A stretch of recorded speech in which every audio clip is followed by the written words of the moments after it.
In a room full of women politicians, are they women to each other first, or are they politicians to each other first? That's such an important question. I have a choice. Women are perceived as those who are, evil, villainish, or getting some mentor support or compromising.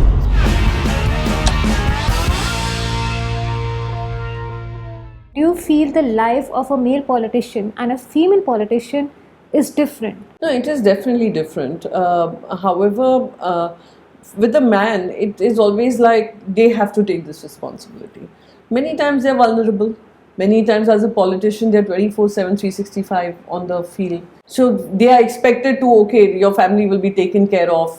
Absolutely, yeah. They don't have that guilt pangs, but they could be missing the family. But they Right. don't live with that guilt that a mother lives with. Right. In terms of getting space and breaking down barriers, where they, how they connect with people, how they network during non-office hours, during late hours, etc., are some handicaps that we women face.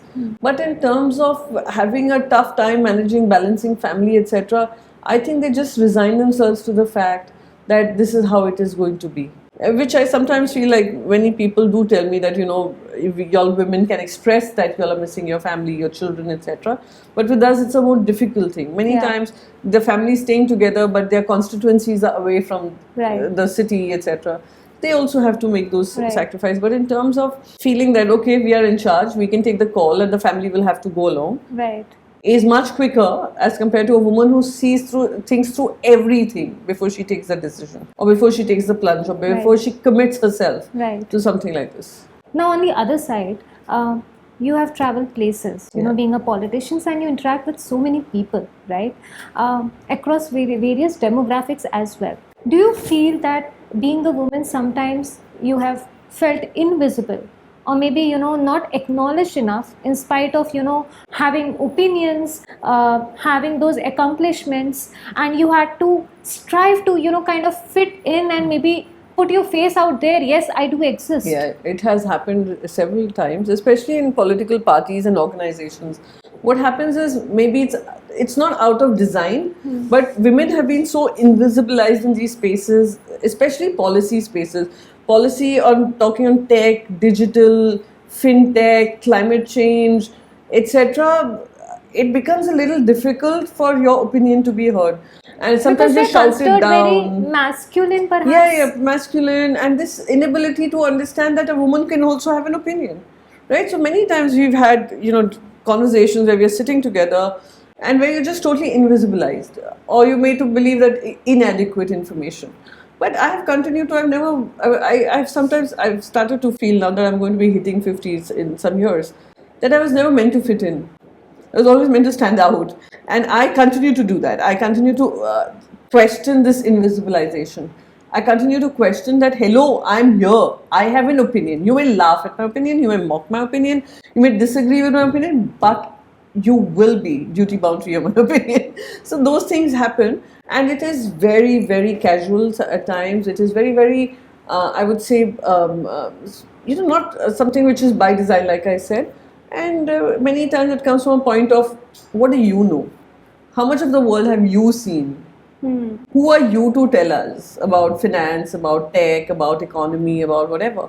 So those are ideological opinions that some people tend to take. Even women do take that stance.